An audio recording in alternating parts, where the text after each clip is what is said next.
Hello, everyone. My name is Mark Ma. I'm a former coach for high definition. Um, I know you all of you are new students and need more information to know about the FTC robotic and mechanical part is kind of more complex than learning software and outreach. So I will give you some quick basic mechanic training today. In the future, there was a lot of thing to learn, so I cannot give it too deep today. So I will give some basic information today. The completed robot should have these 5 parts or components. So first one we call drivetrain, or we can call the chassis, like the car, the chassis. Did they call chassis? So the chassis will include the wheel, the frame, and a suspension, something like that. So this is a very basic component for robots. Without this one, the robot cannot be run. The second part is called control system. That's something like the computer has a CPU, has a lot of device and the chips to control like video, audio, mouse, keyboard, those kind of things. So they call it control system. And the third one is a sensor or navigation. So the FTC robot competition has 2 parts. The first one is they call autonomous. That means the robotic will be run automatically controlled by the programming. So that need a lot of sensor to detect where am I, where will I go, how far from my current location. And based on those input sensor, and then the program can control the robot to go specific direction. So that's called navigation. Another one is called intake. So intake, it means you have to pick up some kind of element, and then you can deliver those elements to a different location or different area to get the point. So the last one is called deliver. So that means you have to build different mechanical system to either quickly or accurately, efficiently get the element to where you want to go. So this overall structure. And the drivetrain. The drivetrain depends on how we design. And if we say based on the type of the drivetrain, so I put them the 4 types. One's called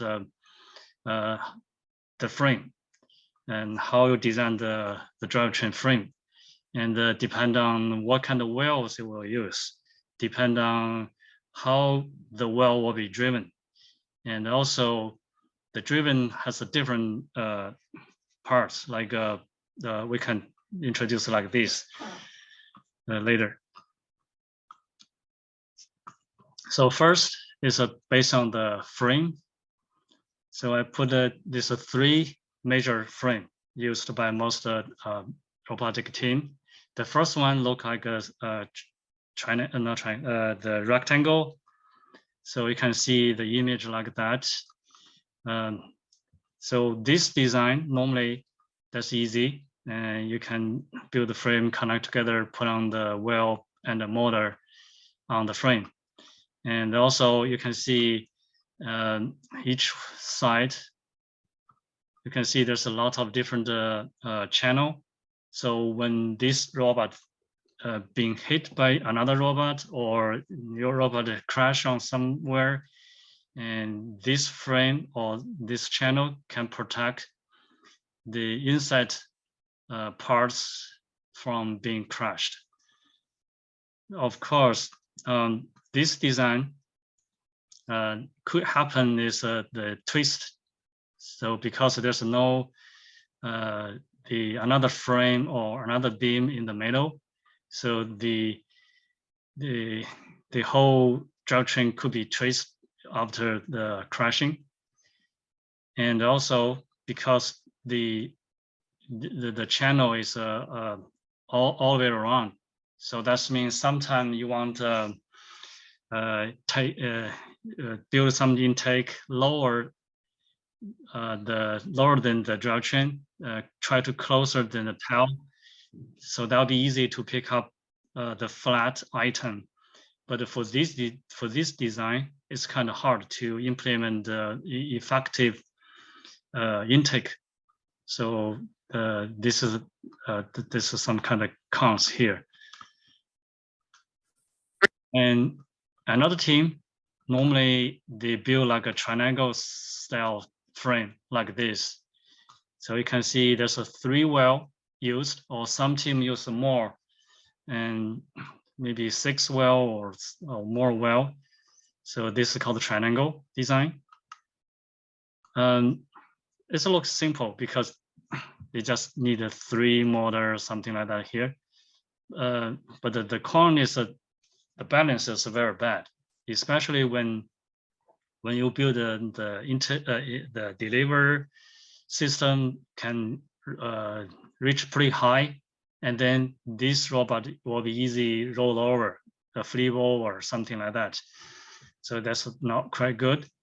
And also it's hard to support more subsystem because you can see on this platform, the surface is kind of small compared to the square one.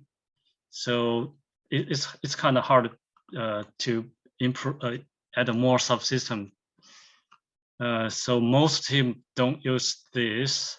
Some teams use this. I don't know why, but I saw some team use that. Actually, this is a worse design.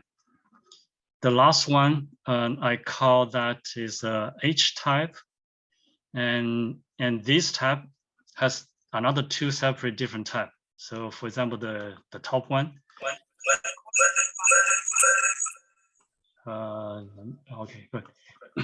So the top one we call that as a U type, like a character U, and the other is the lower. I call it lower H. The green ones we call it H. I will give some demo later. So yeah, I can see this demo here. So this is the middle. So in the middle side, underneath, there's a control hub plus expansion hub, and the left side and the right side has equal open space. So this is called middle H, and this one is a lower H. That means the left has a pretty wide open area compared to the right one. And the U type, you can see the left side is totally blocked, like the rectangle frame. And on the right side, it's quite open. So that's depend on what do you want to design your robot, try to make that robot effective, easy or maintain, and easy to like intake, because intake sometimes is very difficult, or they need more space to implement the intake easily. Otherwise, you will need an actual parts or mechanism to implement the intake. So depend on what you need. So there's a 3 different H type design. So personally, I like this H type because you can choose U or middle or lower H. Just you can choose that easily. So the cons, it's kind of hard to say, depend on how you design this frame drivetrain. So that's it's a kind of difference. The next ones depend on the wheels. You can see there's a lot of wheels. I just put the 3 tabs, and the ones like a disc wheel or like the car has that kind of wheel. And this wheel looks simple and very cheap. No drifting. The drifting is a very important the factor. No drifting because the wheel can only roll over from left to right, cannot roll over from front to back. So the con is hard to turning the robot, change direction. So same as the car, the bus, you know, when the car want to make a turn, they have to use the driving wheel to turn the front wheel to turn, but the turn normally is pretty wide. It cannot turn on the same position. So most of the team normally don't use this. Sometimes they use, but sometimes not. Especially for specific situation, they will use this for like a 6-wheel driving. They will use 1 pair of this kind of wheel. Normally, most teams don't try to use this one. The second one is Omni wheel. So you can see the Omni wheel is different. So they have 2 disc or something, and then they have a small roller on each disc. So that's mean the wheel can roll from left to right, right to left. Also, they can drift from front to back. Because there's a roller here. So that's compared to the other wheel, these sizes can be small, and the weakness is the drifting. So drifting, that'll be a problem when you break the like a step on the brake, and then the robot will drifting left side or right side, something like you're driving car on the IC road. So that's the big issue. And also for turning, I mean the change direction, driving direction, you need either use software control to turn. Compared to the disc one, the turning relatively easy, but it's not easy to control the direction easily actually. So most team use this wheel. They call it mechanic wheel. Mechanic wheel, they have a roller as the Omni wheel, but the difference is you can see the Omni wheel is on the disc, and the mechanic wheel, the roller is at 45 degree on the, it's no disc, it's just the trim. So this wheel has very, very good pros that can make the robot driving, they call it any direction. Even you can turn the robot on the same location without moving any other direction. They can like spinning something, they spinning the robot on the same spot. So most of the team use this because that's easy to driving to different direction. So same thing, they have drifting. So when running the robot on high speed and then suddenly stop, and then they could drift a lot.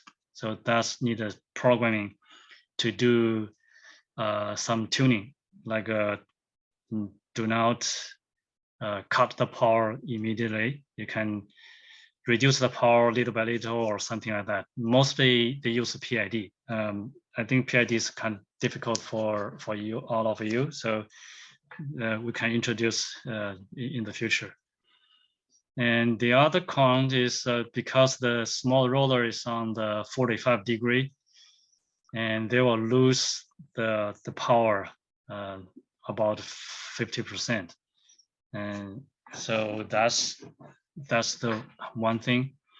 And also because the well is wider than the other types of well, so it could take a little bit bigger space compared to the other wells.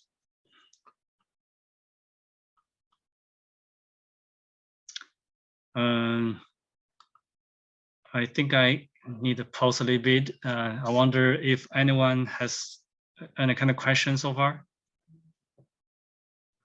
So all those wells are available online, Right. we can purchase it. So is it possible that we need to design our own wells? I mean, use a 3D printer to print it out? Oh, okay. That's possible, but it's not good to design by yourself, especially use the 3D print, because the current 3D printer cannot provide high accurate, and that'll be problem for the robot to get the accurate precision. And yeah, so basically just the well, you can buy the commercial one. Let me share a screen here.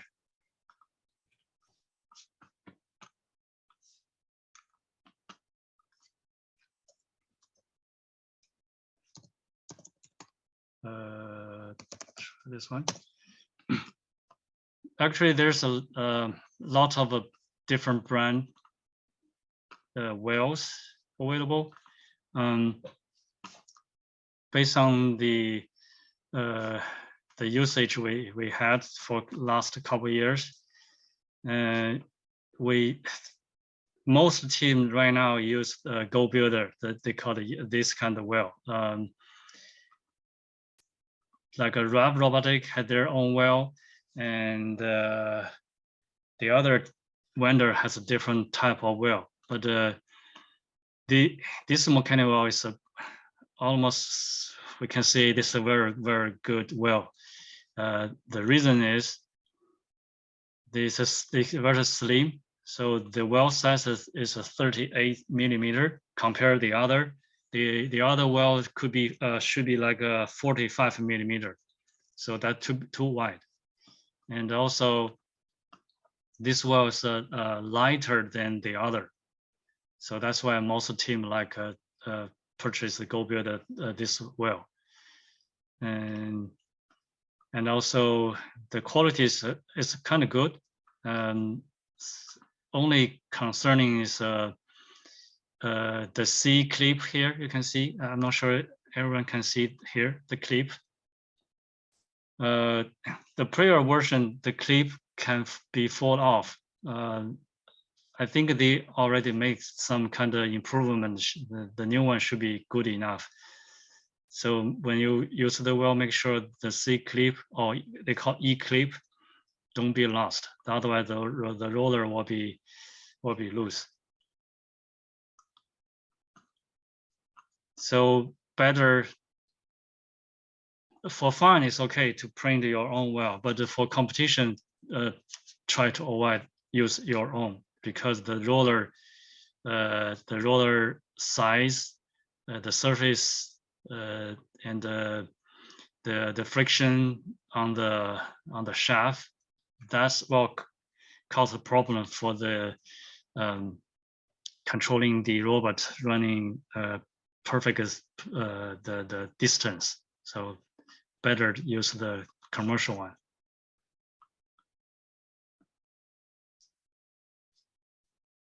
And the mechanical well has a lot of different size. So mostly they use the 4-inch. So this is 4-inch size.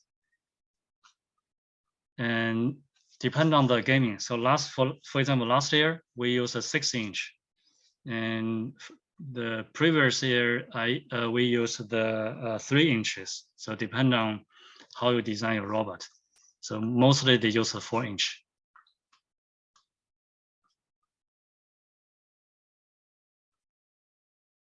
Okay. I will. Sorry, I have a question.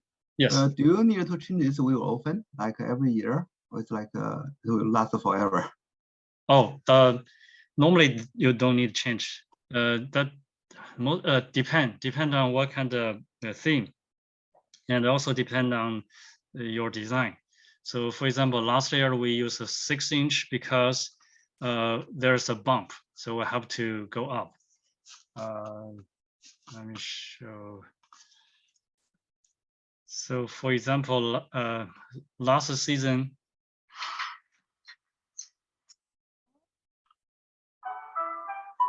so we use a 6-inch because the last game there's a bump here, the pipe, and if you use the 4-inch, that could be stuck.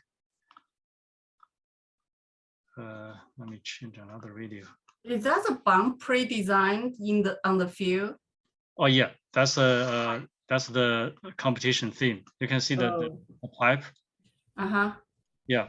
So most 4-inch well, if running somehow they'll stuck here between the two pipes.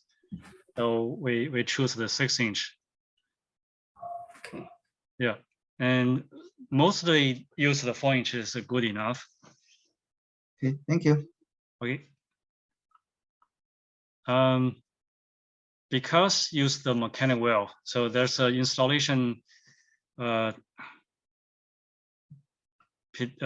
make sure the well installation is correct. Otherwise, there'll be a problem. So let me show here. This is the top view of from the robot.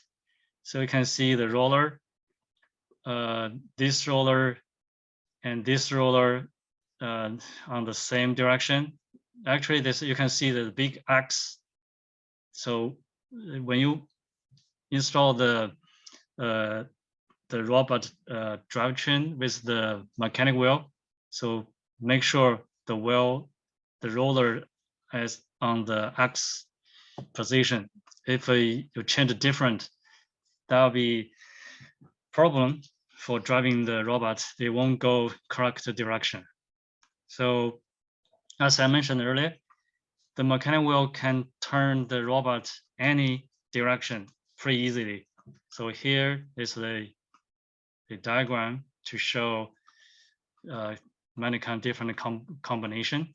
So for example, if you want to drive the robot to top left corner, so the program will send the power to these two wheels. You can see, I wonder everyone can see the yellow, not yellow, the blue arrow, the arrow.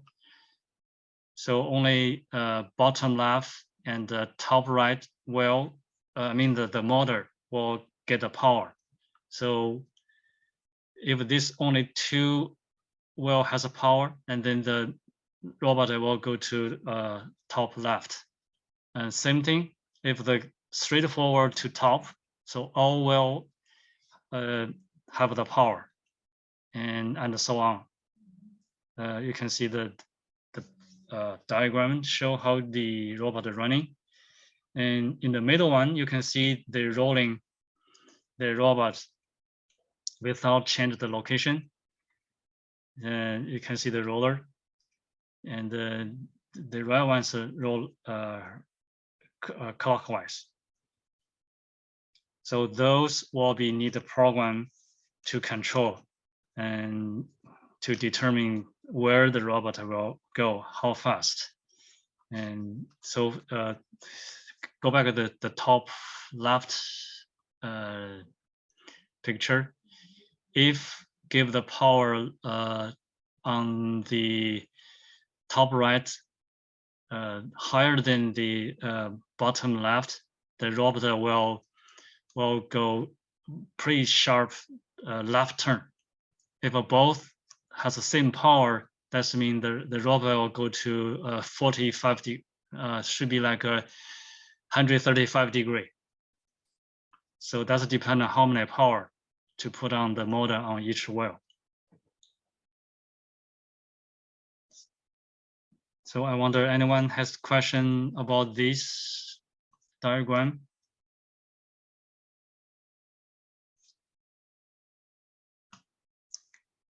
And sorry, I have a question. Yeah. Do you need to program this? sorry, one more time. Do you need to program this? Like you have to like send the power to this to, for example, the top left Yes. diagram. Yes, You need to program that by sending a power to that. That's to right. go to it. Okay. Yeah. Okay, thank you. I need a program to control. Okay, thanks. Yeah, and you can see, make sure those well, like left side well should be aligned on the same line. Same thing, the top two wells should be aligned on the same horizontally. Otherwise, the robot will behave pretty strange because it's not very good aligned. So make sure when you install or build the drivetrain, make sure those well on the very good position. Okay, thank you. Okay. Can I ask a question? Yes. For the 90 degrees, so basically, the forces are equal, right? Like the middle row, the left one. The one. And Yeah. then if we keep that one, if we keep let it driven, so drive basically the keep rotate 90 degree and another 90 degree and another 90 degree until they make a full turn. You mean? Let me open.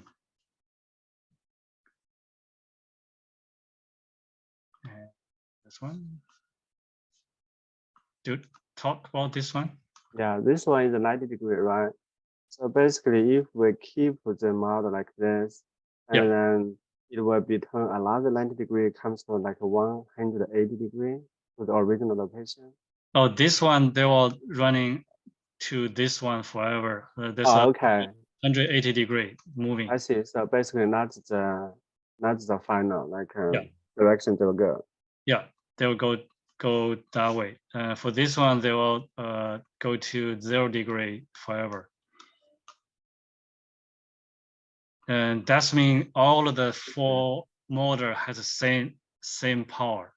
If one of them has a lower power, maybe go this way, maybe go this way. I see. Yeah. Okay, it will change the degree a little bit. Yeah. Right. That'll depend on the power, how many percent of power is sent to the motor. I see. Okay. Similar thing. So for this one, if all have 100% power, they will go 45 degree. Okay. If one of them lower, for example, this one like 40%, right, then they will go smaller than 45 degree. Okay. Yeah, and that there's another problem from mechanic. Even in the program, say we give the power all of the 50% of power.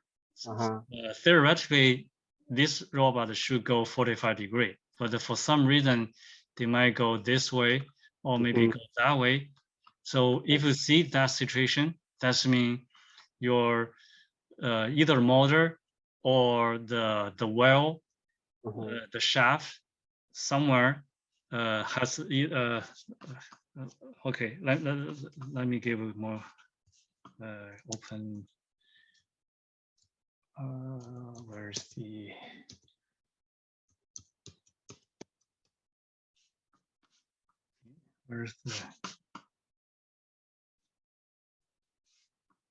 So if the forces are equal, they do not drive 45 degrees.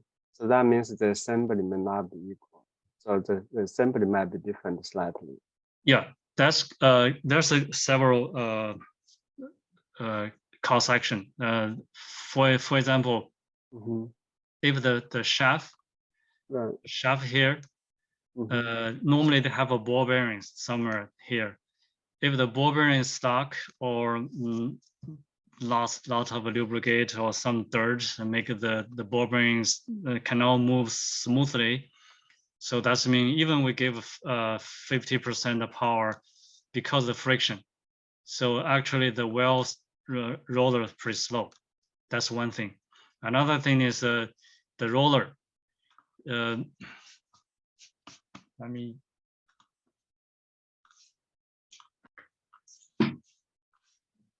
well,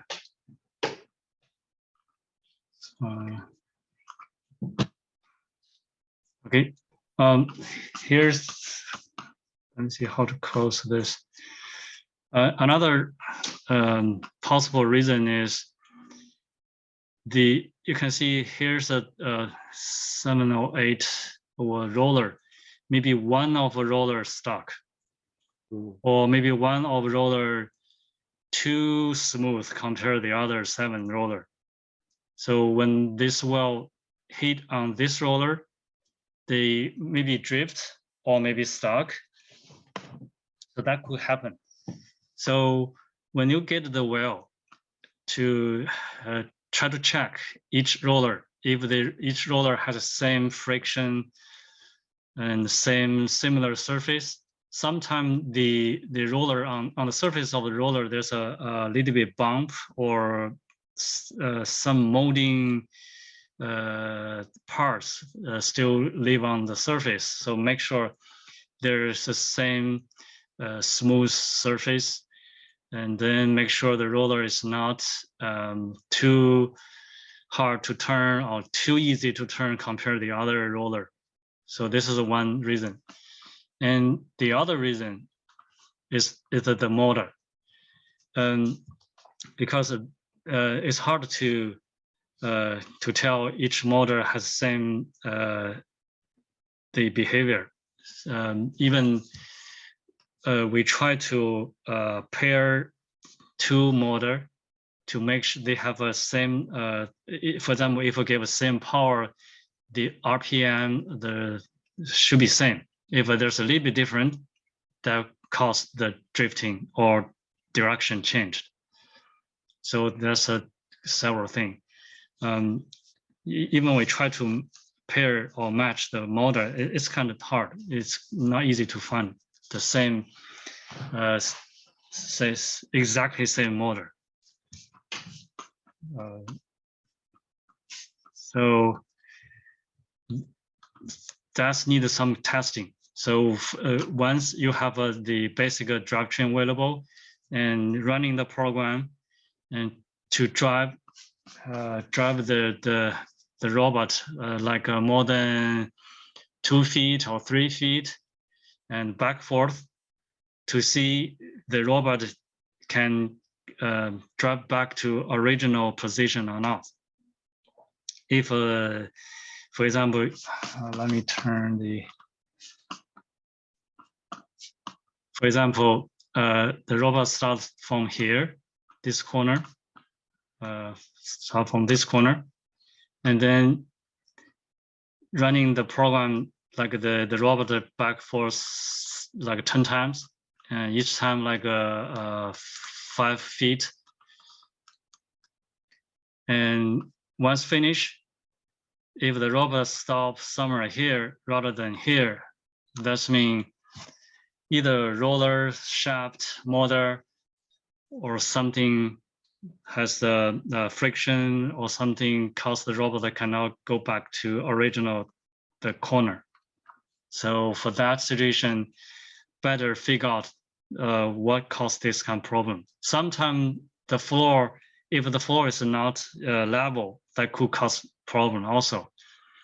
So there's a lot of factor could cause the robot cannot driven in a high accurate position. Anything else? Thank you, that's clear. Okay, let's move on. Okay, depending on how the well is driven. This called swerve driven, and the swerve driven mostly used by FRC because their robot is pretty huge compared to FTC robot. And the swerve driven normally use 2 motors or 1 motor plus 1 servo. The motor is to driven the wheel, and the servo or another motor is to change the wheel direction.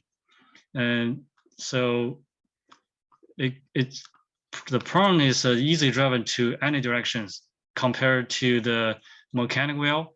This one is no drifting. It's kind of very good. But the con is it's take a lot of space compared use the mechanic wheel because they need actual mechanism to control direction and then transfer the power to the wheel. For example, here, let me open. So you see this motor and driven this wheel. Yeah, this motor driven this belt to turn this whole wheel to turn any degree. And somewhere on behind there's another motor to make this wheel rolling. So that's, you can see this kind of complex, and also need an actual motor or a servo to driven only the one wheel. So that's why most FTC team don't use this kind of driven. Even that's a kind of very good.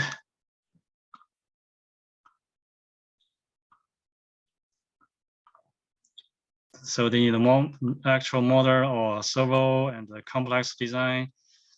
So most team don't use that. And this is another swerve-driven the drivetrain. I showed here because this design is very unique. It's very good. Better take time to learn how they design. They have a 3D diagram here, so when you have time to look at, that's very good. This one was built by a already graduated high school students. These are two brothers. They are pretty smart. They build a lot of stuff thing. So this is one pretty good thing. And they just build that for demo. Actually, it's hard to use for competition because they use actual motor, but it is a very good design. Another driven, they call the holonomic driven. This one, some team use this kind of design. Pretty small amount of team use that. It's not easily controlled actually. It's not go forward because the wheel is on different angle.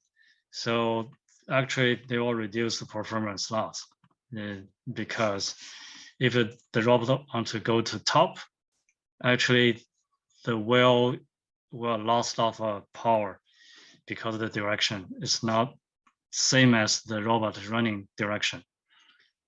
So I'm not sure some teams still use this. This design is very good. It's for turning.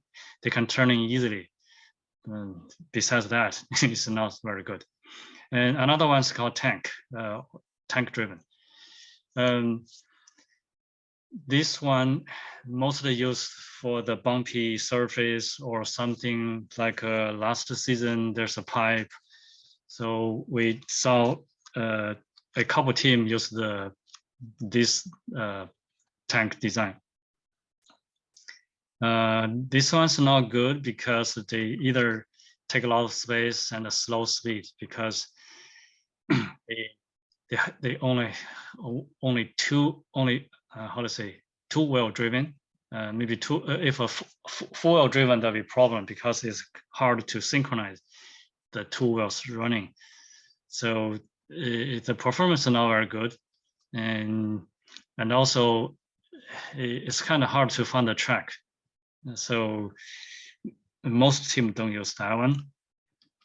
And the last one is called a regular driven, something like this. And this is the most team use. Same thing, this one use mechanic wheel or plus mechanic wheel plus the disc wheel. And this one, you can design any kind of style, depending on the theme or you need. The cons is hard to tell, depend on the design actually. Okay. For the transmission type, for most new team, they use this driven easy. Just connect the wheel plus the motor. No extra gearbox or another mechanical parts to transfer the power. So this most team use that because that's easy. And the problem is the speed torque depend on the motor. If the motor is like a 200 RPM, and then the wheel or the motor will run like a 200 RPM running. So all the speed torque depend on the motor. And actually, those motor has a gear inside. So this is the one open the motor. They have some gear inside to reduce the speed and increase the torque. Another is called the belt. This is driven by the belt. So you can see the yellow one. There's a lot of belt. Some team use that. We use that couple years, 2 years ago, and we use that and compare the other driven. We think that's not easy to use. So this is they call the pulley. The pulley to driven the belt. The belt driven another pulley and then drive the wheel. So you can see there's a lot of cons because when you change the either speed or you want to change the motor shaft, and the distance between the motor shaft and the wheel center, you have to find the specific size of the belt, and so that time consuming. Also, there's a lot of different type belt, and then associated with the different the pulley. So you have to find and match the belt and the pulley, include the size. So that's kind of time-consuming design. And sometimes they will call loose. If your design not good, the belt will loose, and the loose could cause the robot running not very good because the lost one teeth driven, so that will lost the accuracy. And the other one's called chain. So you can see there's like a bicycle. They have the steel material chain. So it's the same as the belt. And besides those cons, they also has a bad thing is heavy because the chain is built from the steel. It does have a plastic chain, but the plastic chain sometimes could be break easily. So most normally use the steel material chain. So that will be heavier. Also, you have to use a special tool to change the chain's length. And also same thing, it's hard to find or match the chain and the gear. So most people just use the gear-driven the robot, something like here. You can see there's a gear and actual gear, or some use the gearbox. So if you buy a motor like the RPM is 200 RPM, you can build your gearbox to make the speed faster, or make the speed slower to increase the torque. So this is very popular. Most team use this kind of gear. When you receive the Go Builder drivetrain, actually they have a gear.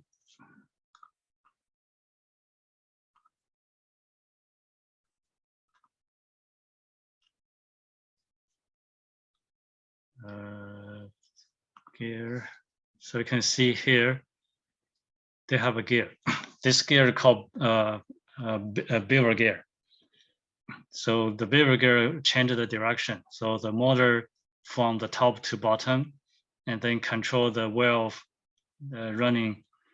The shaft's location is from left to right. So this beaver gear used. They use the 1:1 where the beaver gear. So that's mean all of the speed and torque depend on the motor. If I change the beaver gear ratio, that will be able to change the wheel's speed or torque. Okay, I'll pause a little bit here, and anyone has any kind of question so far?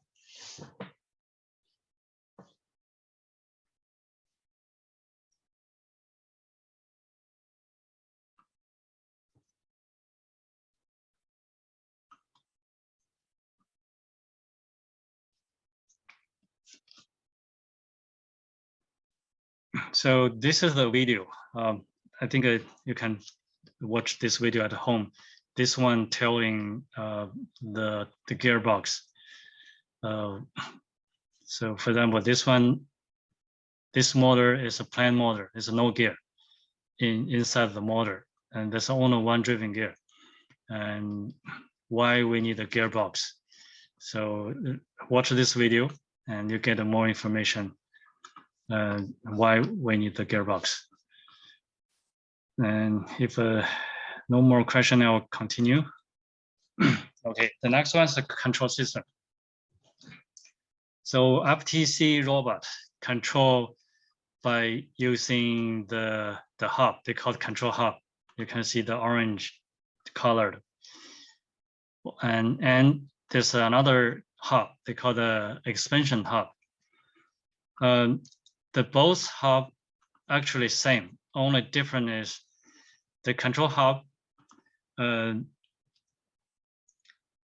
can connect to the driver station phone or driver station hub directly through the Wi-Fi without using the another second cell phone.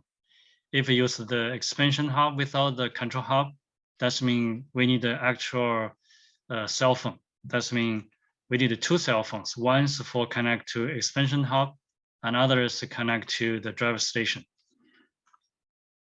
So this control hub is to start from last year, try out early, maybe 2 years ago. And last year, the most teams started using this control hub because that's very easy, convenient to use without actual cell phone.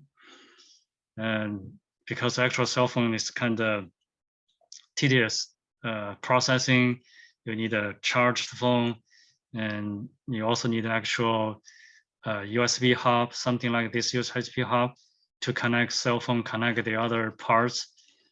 And so from last year, most teams start using control hub. And why they have an expansion hub? For FTC, the rule says each robot can have maximum 8 motors. So each hub can provide 4 motors. So that means each robot can have one expansion hub. So it can have up to 8 motors, up to 12 servos. So that's why if you need to build your robot more powerful, efficient, or something like that. So normally the actual expansion hub is a need because you need the actual servo, actual motor control. This one, the hub, I will talk later because that's related to the electronic thing. And also you can see here, there's a lot of different sensor. I will talk that a little bit later. And the motor, something like that. And next one, the sensor navigation. In order to drive the motor, drive to the robot to implement the autonomous competition. So sensor is needed for this kind of operation. So there's several regular sensor. The first one you can see here, they call color sensor. And the second one is a 2 millimeter distance sensor. And this sensor is a special. This is the only one legal laser sensor, because any other laser related sensor is illegal. Only this one is illegal. They call it 2M. Doesn't mean they can detect maximum 2 millimeter distance. And this sensor has two mode. The first mode is detect, I can't remember, less than maybe 20 centimeter. So you can get a more high accuracy for the short distance. And the second mode is for long distance, can detect a maximum 2 millimeter. And this one is mostly used for detect where the robot from your specific location. Normally they use 4 sensors like that. And the third one's called touch sensor. That's actually, we don't use that. You can build your own. That's pretty simple. And the fourth one, they call the magnetic limit sensor. It's actually same as the touch sensor. Only different is the touch means you have to touch to turn on off the switch.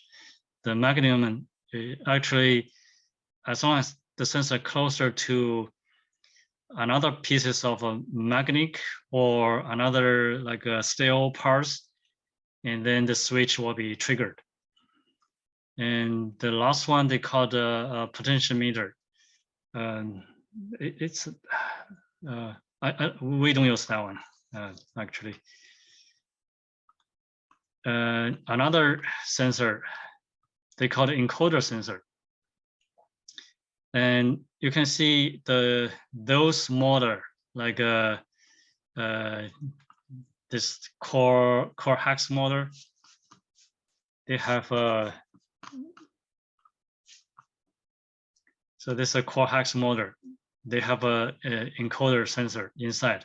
You can see there's the cable, the blue, red, white, black, the 4-wire cable. They connect to inside the motor. The motor has the encoder mounted. So this motor, same thing, has the encoder inside. This encoder is very important. That means program can retrieve those or monitor how many turn the shaft or the motor rolling. And then you can calculate the distance of the wheel turning. So that's the important information for you know where the robot driving from to how far. So that'll be helpful for the navigation. So that's very important. But in the real world, there's a problem.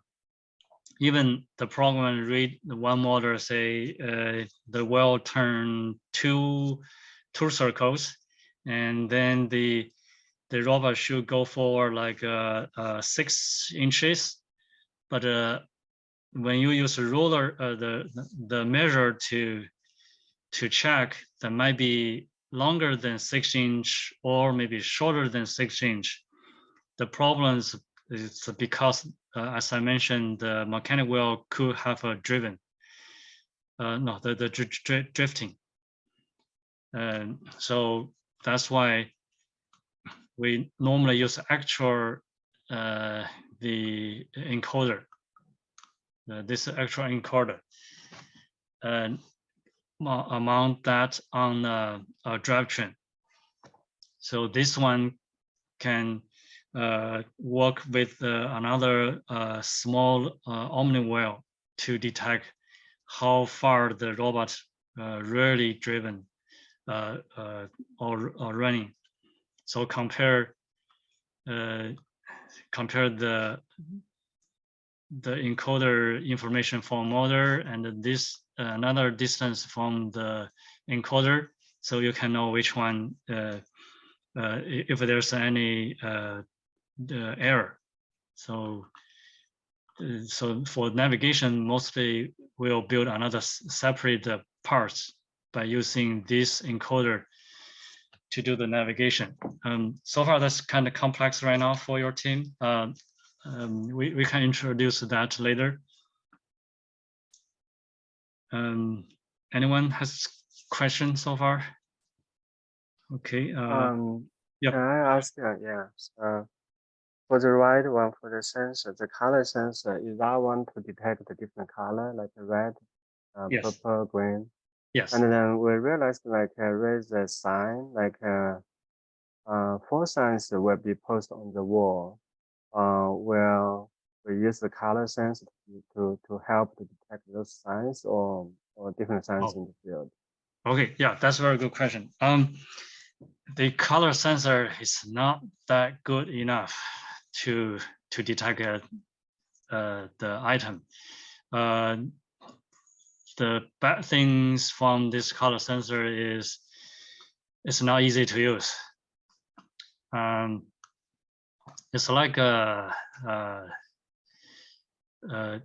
it cannot detect pretty far. I remember this window. Let me open the website. I can show you. Okay, so here's the window. The problem is if you want to detect an item, what kind of color it is. So this window have to be closer enough to that item. The distance should be around like 10 millimeter. Okay. If larger than 10 millimeter, it cannot detect the color correctly. So it's not easy to use. It's useful when collect item in a channel or somewhere, the item touch close to this smaller window, and then they can detect the color easily. So basically, we're talking about 10 millimeter, and that's a half inch, right? Because 1 inch is 25 millimeter, as I remember. Right. Okay. So if want to detect something like the navigation picture on the fence, normally use the camera. Camera, okay. Yeah. The camera, you can use the camera to detect the color, but the color could be changed depending on the lights, the environment. For example, in your garage, you use a different light, and then you detect this is the right color. But when you go to the real competition field, that might be now real right color. They are changed. So for the as you mentioned, the picture on the wheel, actually not. So far, I know Nobody uses that? No team used that picture. Okay, I see. Yeah. FTC something. Yeah, nobody used that. Even they encourage use that one. The reason is you have to use a camera to take photo and then recognize the picture content. That will take a longer time, especially for the autonomous. It's not good because autonomous only 30 seconds. And for camera processing, that'll take pretty long. So nobody do that way. I got you. Thank you. Yeah.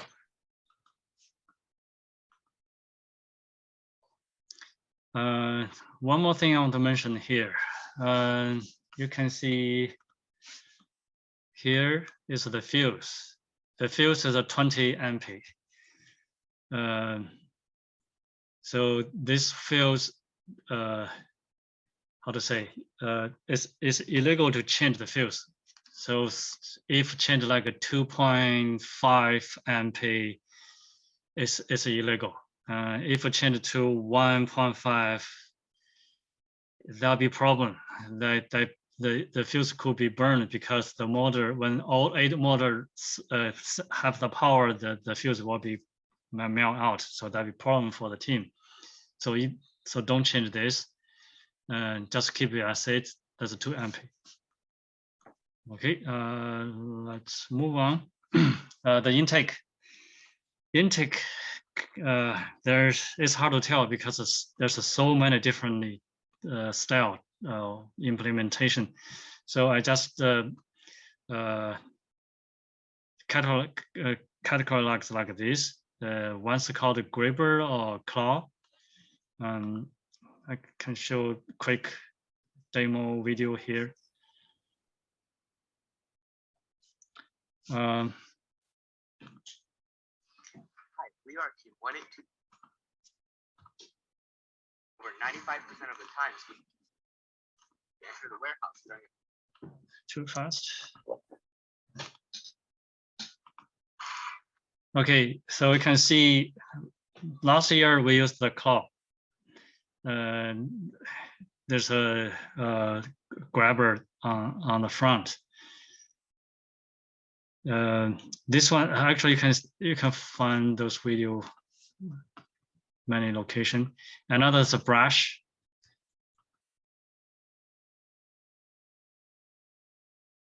Hello, this is FTC team 1 field, as well as be the best. You can see the brush. There's the brush uses the rubber tube and controlled by a small motor. You can see the motor is. You can see the belt. As well as be the best line. You can see. Let me open here. So here's the motor, and then the gear, the pulley, and the driven the belt, and then here's the brush.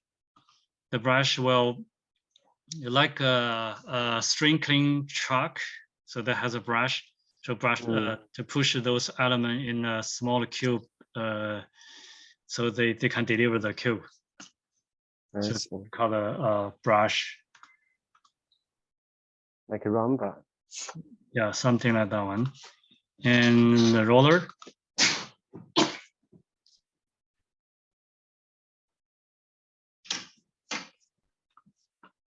So you can see here's the roller. So the roller, that's a 3D printed roller, and then on the surface we use the rubber band.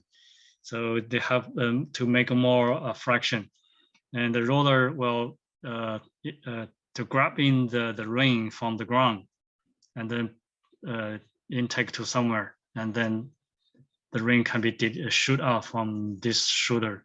So this is the roller. And another is magnetic stick.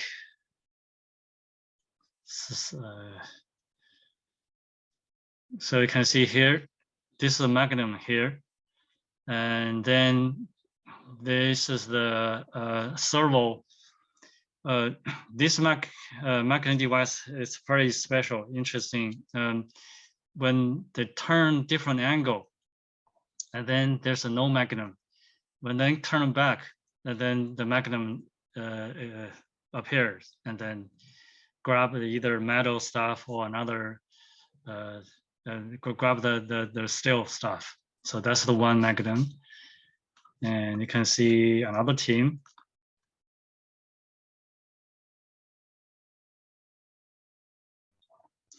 So you can see on the end of the ruler, there is a regular pieces of a magnum, and they just and then they put the pieces of steel metal on the top of the cup and take it.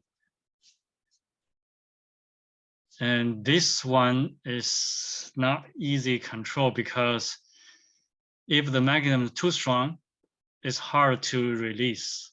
if the magnetism too weak, it's hard to pick up the item.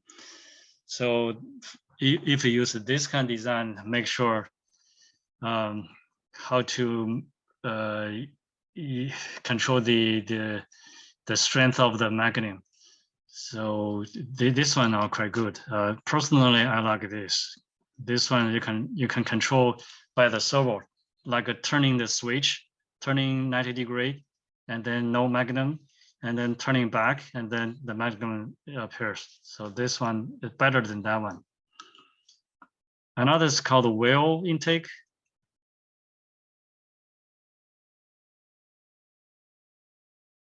So for example, this is a rubber wheel here, the 2 green rubber wheel.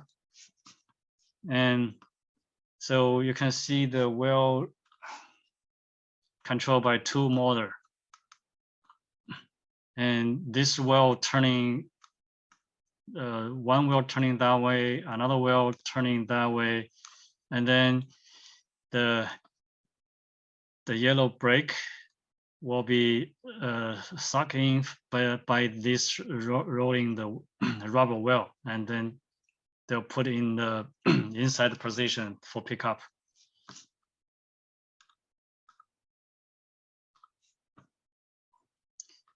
There should have many different intake. I just put it here. There's a pretty normal used.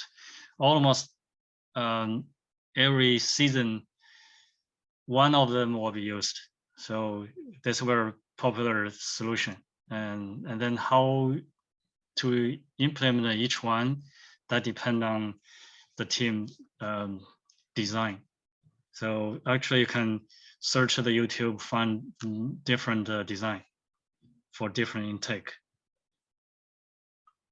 And deliver is hard to tell because the item different, the theme different, so design will be different. So as you can see, the one,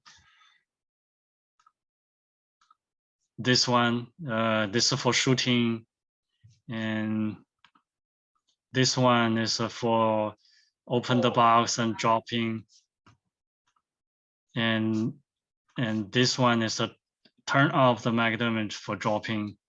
So that's a lot of different delivered. So it's hard to categorize what kind of design here. Okay, for the robot design, normally all the team go through this kind of phases. Depending on the theme, all of the students should think about how to design, give some kind of brainstorm, and provide a different idea, and make the team meeting to introduce your idea, and the other student ask a question to see if there's any potential problem or any pretty good design, have a very good efficient way, something like that, and make a final maybe pick up several solution and do some proof of concept. Proof of concept that will depend on how you do that. Some team use the real part to build and then test. Some students use the 3D CADing to prove. Some students use like my son, they use the cardboard to cut something and introduce the team. And then once everything decided, and then you can build a real robot. Here's the video. This is my son built one.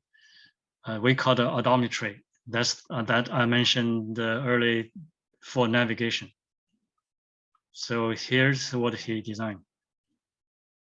Hi again. This is a video showcasing my second idea about how we can mount the odometry wheels onto our robot's drivetrain. If you haven't seen the last video, go ahead and check that out.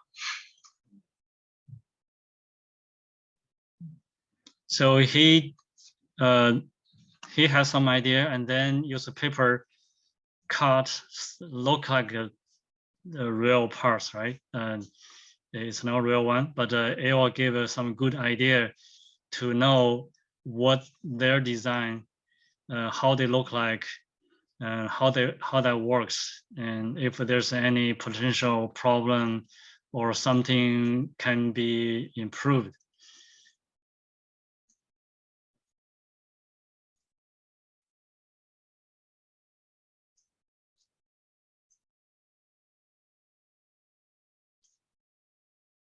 Okay, I can speed up a little bit. This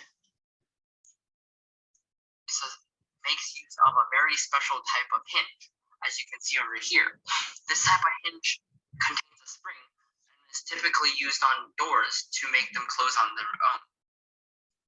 So just like the other design over here, this is a fixed mounting piece that will be attached to the side panels of our drivetrain.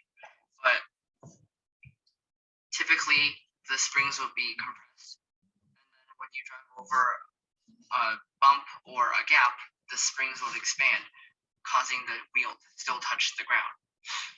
Now, hinges rotate 360 degrees, so we are adding two stubs at the back, which will be inserted into holes on the side panel as well. This way, it makes it only able to move upwards, but not downwards as well. Now, these springs ideally will have a shorter end and a longer end. This way, it makes this arm much more stable, as it takes up more area. But this design is better than this old design in that it avoids the issues of taking up too much space and complexity. As you can see, this is a lot more simpler, but it also still provides the same pros over there as like securing it so that it only can rotate front and back. Okay. It provides the same. So this is the one we call the odometry, basically used for navigation. I can show you what they look like.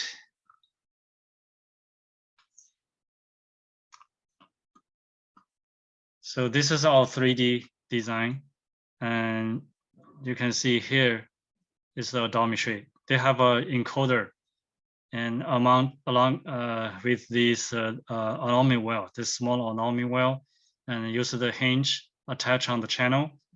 So when the robot is running in different direction, so you can see we have two odometry. One is X, another is Y direction. So with these two devices, we know the robot running from one location to another location, how far from the another location. So that's where we know the robot location on the field.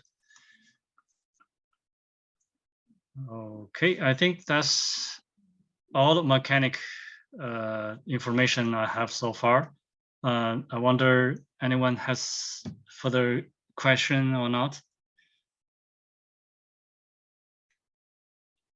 And since you all new team, so I think the odometry, we can do the odometry maybe for next season. For this season, better make the basic function available, because this one need extra programming control like PID. There's so many stuff. So I'll introduce that later next season. If no more question, I have another part to talk about. That's another important thing.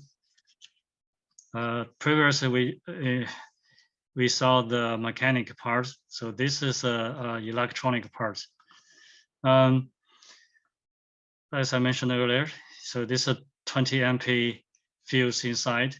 And the battery, there's a two type of legal battery can be used for FTC. One is called the slim battery like this. Another is it's not flat. It's like a not square, rectangle or something. we recommend use this because we use this a lot, and then because it's slim, we can put it somewhere easily. They won't take too much wider space. And here I would introduce something very important part. So that'd be helpful to mount your robot plus the electronic parts. So as you can see, the yellow highlight here, and this voltage is a 12 volt, and this is 3000 milliampere.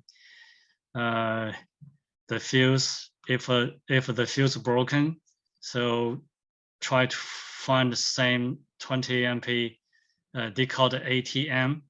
ATM is a type of a fuse. If you use a different fuse, cannot be fit in this the case. So you can find that one. You can find the broken one, and normally the fuse can be bought from like a car store, like AutoZone or Olays, Napa, or even maybe Home Depot, something like that. You can find it. Normally the fuse broken shouldn't happen, but it could happen. Like last year, we have a friend team. They went to the state champion, and then the fuse broken. So that could happen. If this happens, that means your robot somewhere has a very bad design, cause the motor eat a lot of power, and then the fuse broken.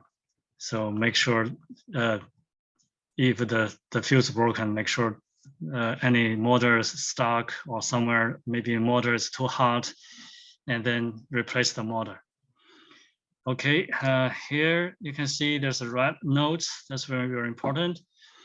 Do not overcharge, like a cell phone or something. Normally, don't overcharge. Overcharge will cause the battery get hot, and then the life cycle will be short, and could make easier leak or something happen. So as long as the charger light turning green, and then unplug them, and don't make it like overnight charge. That could cause a problem and shorten the life cycle. And the second one, when unplug, try to hold, unplug this, hold the yellow connector. Some student, they feel out, want to quick unplug, and so they put on the black or put on the wire. So that's not good. That will easily break the wire. And sometimes because the black wrapper is hard to see broken inside, so you will lose the power, and that'll be a problem. Let me show here. Okay, Roger. Okay, here. The most broken part is the inside of the black tape. So don't hold the black part, black side or the wire side to unplug. Try to hold the yellow part.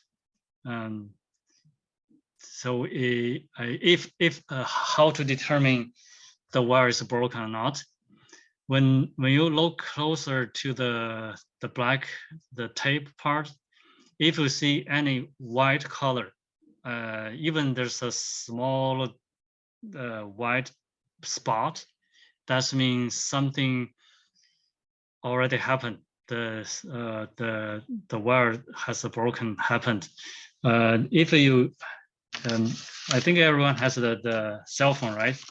So when the cable for charging, you can see either turn green or black or something different from the white, that's mean the corner of the plug or the root, the root of the plug has the wire already broken. Make the heat and then change the color. For this one, if we see any white or gray color spot, that means something already broken inside. That will cause problem because the each wire has a how to say, they for example, they have a 20 thread inside, maybe 2 or 3 broken, and then they will cause the heat, and also reduce the they'll increase the resistance, reduce the current. So the robot will be driven behavior something wrong, like cannot run full speed, cannot go to correct expected position, or the motor speed go low, cannot hold or cannot driven the wheel correctly. So make sure don't pull the plug from black and the wire. So this could happen. And most students like pull the wire.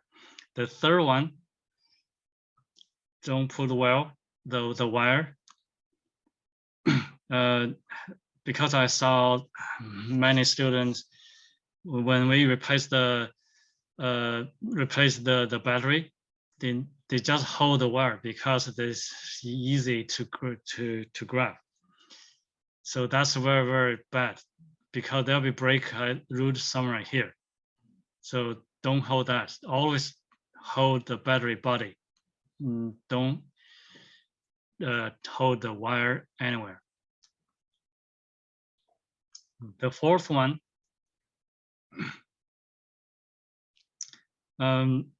with the battery charging and using pretty often, and make sure there's no any swollen or any crack or leak somewhere.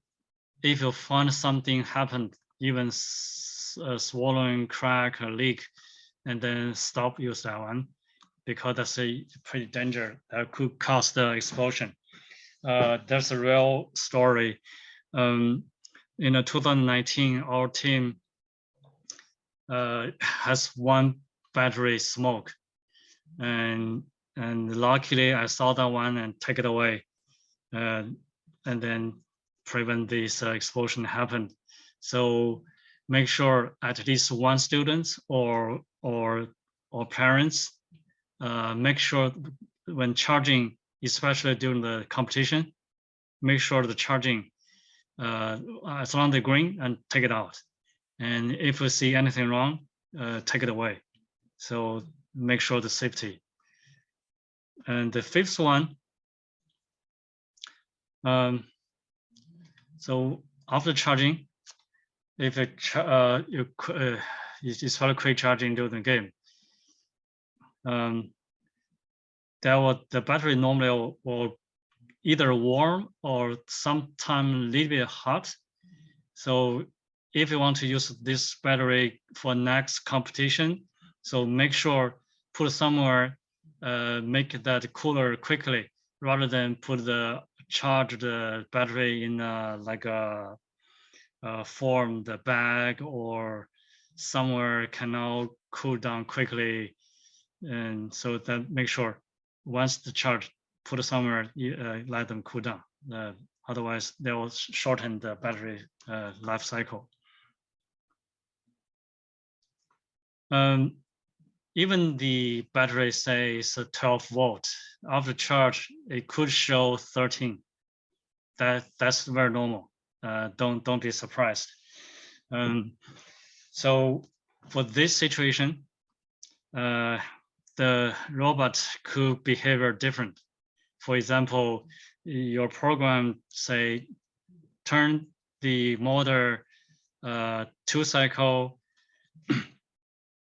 and within how to say I mean the RPM.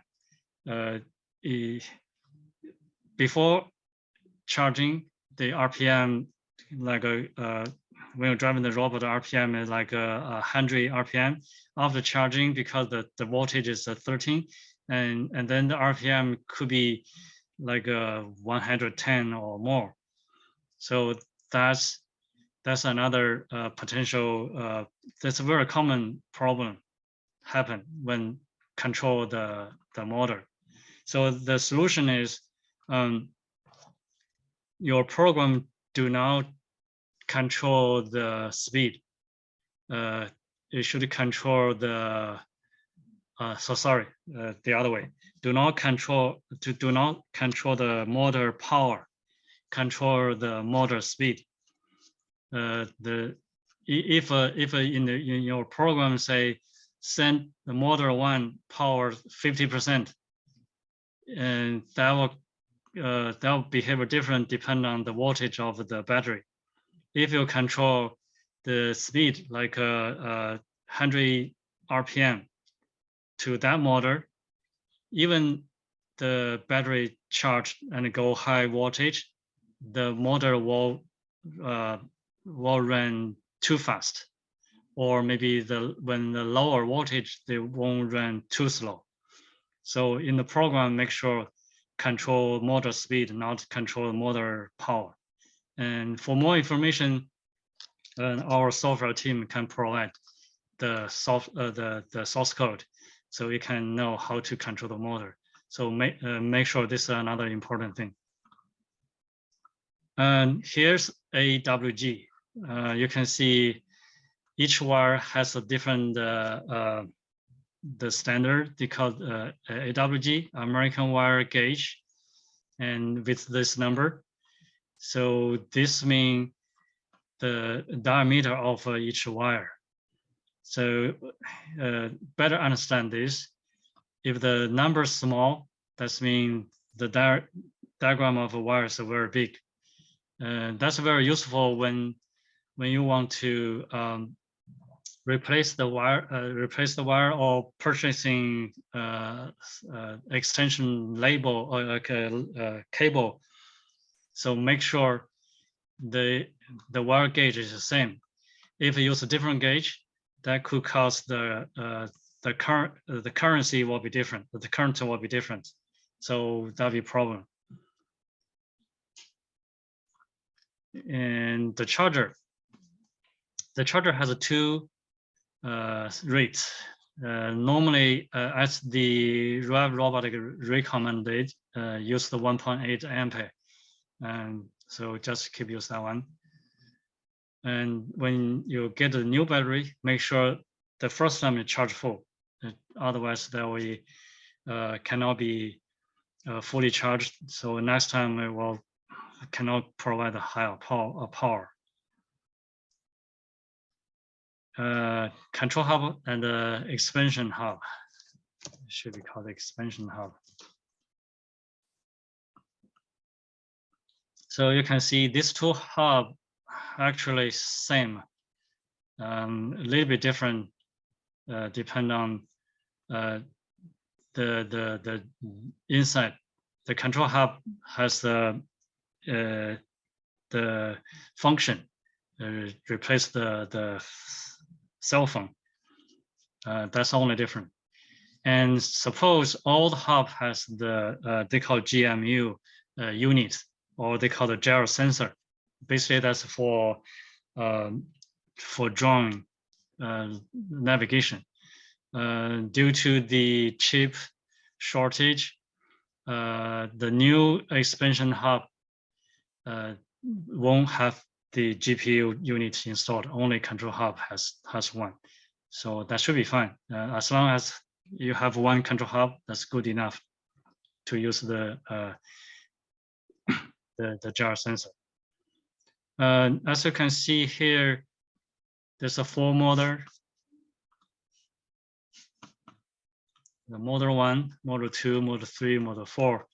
And this connector is the encoder connector socket. And here is a 6 servo connection socket.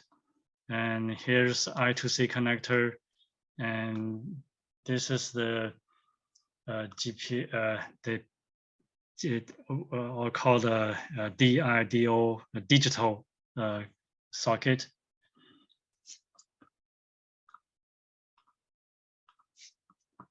I think today, I quickly introduce a little bit.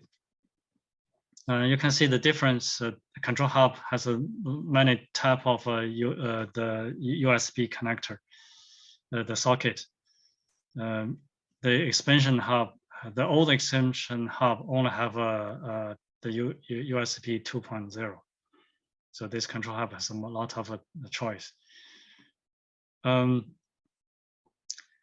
Here I want to mention is the most port provided voltage is 3.3 volt. So if some sensor use 5 volt, so make sure the sensor use either 3.3 or 5. Don't use a different one, otherwise that will cause problem. And then here's another important thing, the antenna. So here's the antenna position. So why that's important? That's help when you mount this control hub. Make sure do not have any metal piece cover this area, especially cover both sides. As you know, most of the team use the aluminum channel to build a drivetrain. So if you have another aluminum or metal parts over this area, and then the antenna will be covered, the signal will be weak, and then there'll be problem for you control the robot. So make sure when mounting the hub, don't cover this area, make that open. And for more information, I have a link here, so you can read that for detail. Motor is very important. There are 2 types of motor on the market. One's called gear motor, spur gear motor, another is a planetary gear motor. Here's the video. You can watch the video to see what's different, these 2 type of motor. Mostly, or our team always use a planetary gear, because if they have the same gear ratio, but the planetary will give more torque. So that's different. You can see, watch the video to see different. The planetary is a better is a best solution to use. All the motor is a 12 volt, and you can see I highlighted here in the red because different motor has a different type of shaft. So make sure this shaft diameter is a 6 millimeter or maybe 8 millimeter, or you can see this D, that's a D shaft. That's mean it's not round pole. It's a D type. I can give a quick show here. So you can see here, this one is a D shaft, and this one is a different, and the size is different. It's 8 millimeter. It's not rounded shaft. So there's a hexy shaft. So make sure what kind of shaft of the motor. That will depend on how, what kind of like a gear or any other parts or hub will be used to connect this shaft. So this is very important. Another is to make sure this motor is a gearbox style. And another is RPM. That's very important. So normally the drivetrain use 400 RPM is good enough. If you use too high, that means the torque will be too low. So don't use too high RPM to drive the drivetrain. So mostly the 400 or 500, that's good enough. And the torque, torque is another very important. And the high torque means lower speed, but the high torque will driven the whole robot easily. Sometimes you build robot pretty heavy, so you have to need a high torque.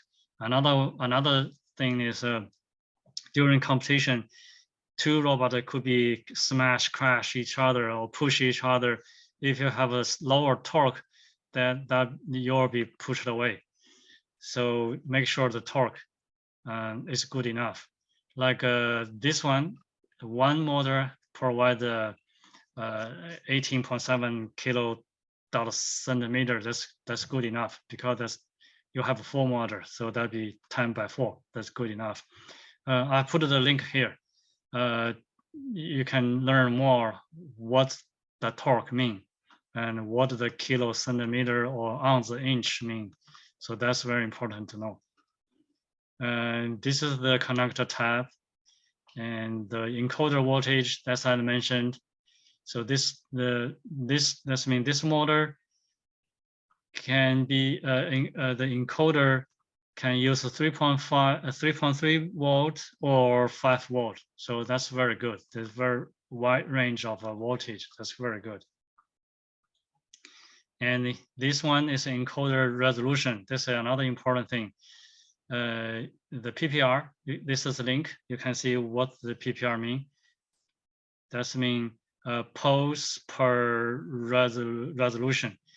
With this number, your program can know when turn one round and how far the well driven, how far. So this is for navigation. So this is very important.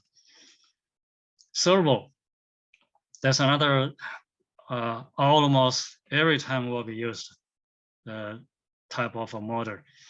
And they have two types. One's called continuous, another specific angle. Both mostly widely used. Servo actually is a motor. Only different is they have a position control. If you know the stepping motor, they have a position control, but we are not allowed to use a stepping motor. So we use the servo. Here's something needed to understand. Same thing, the shaft style, make sure use the same tooth spline. I suggest team use 25 rather than use 24th. 25 has one more teeth. They make the gear stronger and bigger, and mostly because it's stronger. Another is the voltage. So that means this servo can be driven by this wide range voltage. Another, the speed. You can see that means will take 0.2 seconds to drive 6 degrees, and on this RPM. And then this value is based on the voltage at 6. As I mentioned here, the hub normally provide the 3.3, except the servo provide 5 volt. So that's mean for the servo, the speed will be lower than 50. And because this value is based on the 6 volt. And similar thing for the torque. For this voltage, the torque is this much. If we use a 5, that'll be lower than this value. So that's why later I will mention another parts if we want this speed or this torque. Another important thing, this one tell the servo can control the 300 degree. That means the servo can turn from 0 degree to 300 degree. Most of the servo just turn like a 60 degree, 90 degree, maybe 180 degree. And the Go Builder I suggest to use can provide 300 degree. And that's for special angle the servo. And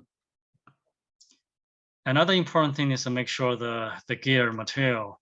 Some gear is like a copper, some gear is aluminum or plastic. Those are not good. So make sure that's a steel.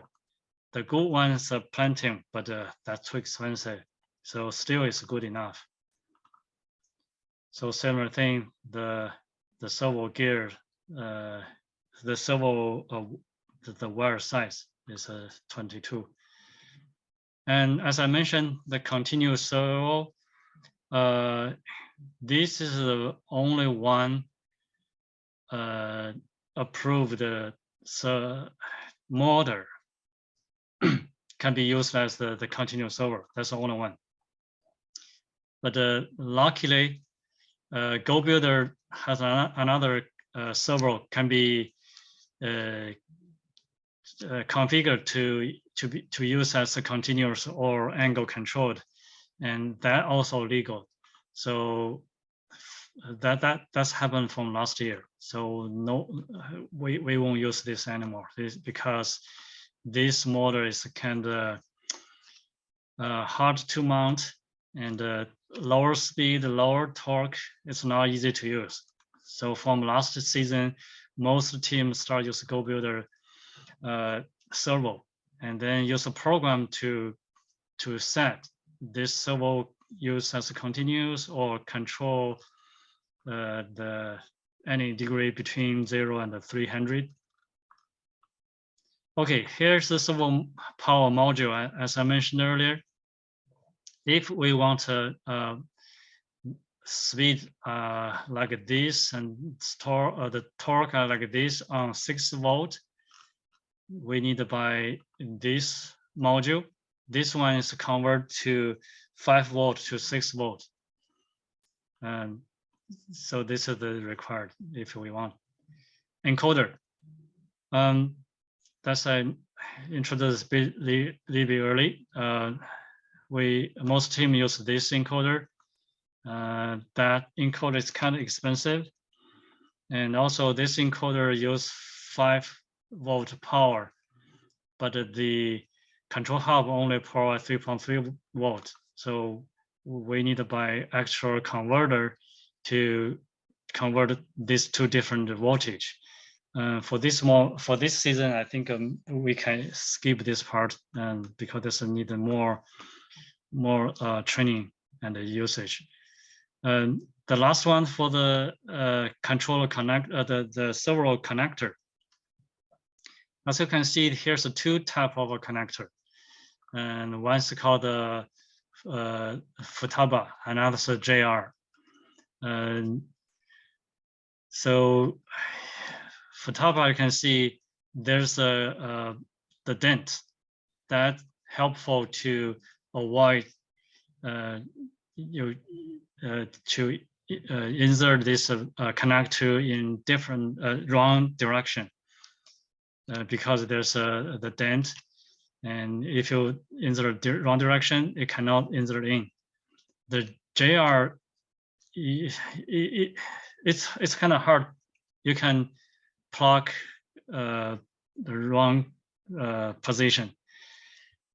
So the good thing is, even you plug in wrong direction, it won't break anything because you can see the color, the red in the middle.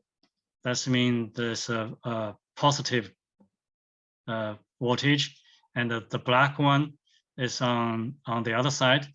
And the JR use the orange color, and then another use white color.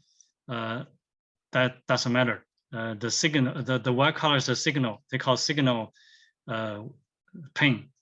So it doesn't matter what kind of color, either orange like this orange, or white, they are signal.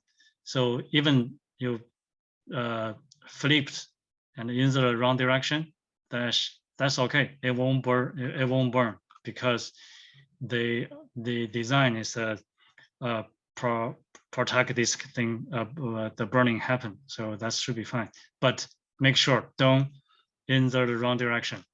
Otherwise, the server won't function, and that'll be problem.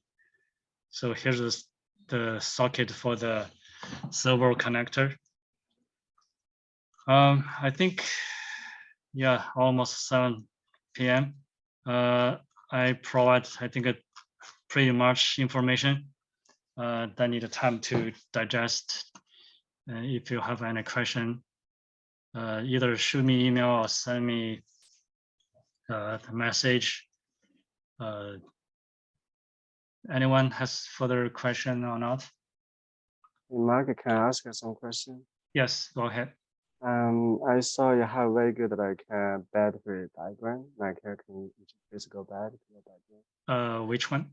The battery, like they have a fuse and then they have a line extension. Yeah, this one.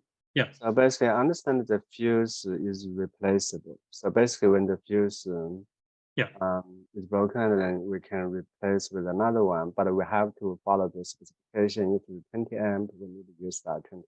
Yeah, 20 amp. Yes. And it's not it's illegal to modify the fuse. Is that right?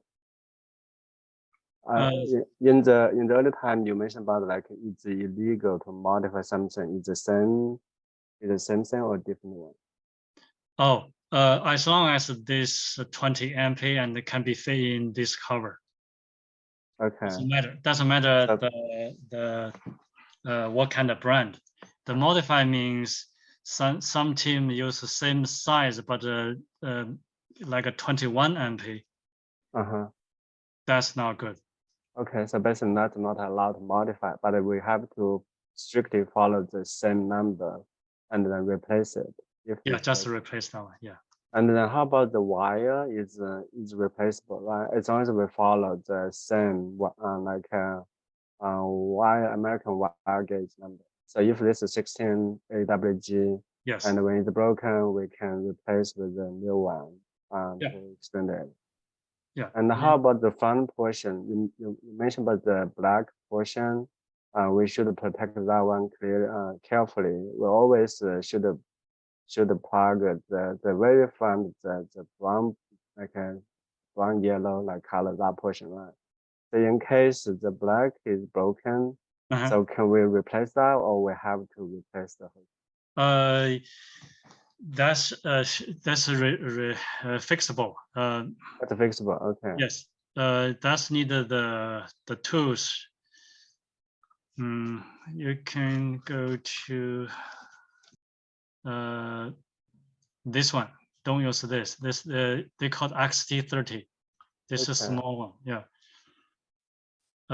You can buy from here and then use scissor cut and peel out the plastic and use the welder thing, and then use maybe better than use the tape. Use the what they call the tube. The tube to cover this metal part. Okay. Yeah, and that's replaceable. Okay. Yeah, that's replaceable. Don't make the wires too skinny. For example, this wire is a 16. Right. Don't use like a 20. 20 will be too skinny. I see. So you can see, like you mentioned, the smaller number is the big size, basically. Yes, use a smaller one. That should be fine. Yeah. Okay. So basically, the only time we do not have to use the battery when we see it's a swollen, crack, or leak. So that the leak could happen. This one could happen. We have a happened in 2019. That's a smoke. Okay. Yeah. So usually, how long we can use the battery? Like what's the lifespan? Depend how often you use it. I and see. also depend on how heavy the robot. Okay. Yeah. And then when we first buy this one or first time to charge, so basically it's important to make sure it's fully charged, right? It's fully charged. And it's not overcharged as well. So basically, do we have like a time frame? Like we know, like we need to watch for 30 minutes, 1 hour, 2 hours, and then there's no guidance for the battery specification. Right? So basically, we need to constantly check back if it's fully charged. Right. The first time, mostly they already charged. So first time I remember maybe a couple hours. Okay. They make it fully charged. All right. Okay. Couple of hours. Okay. Thank you. Any question?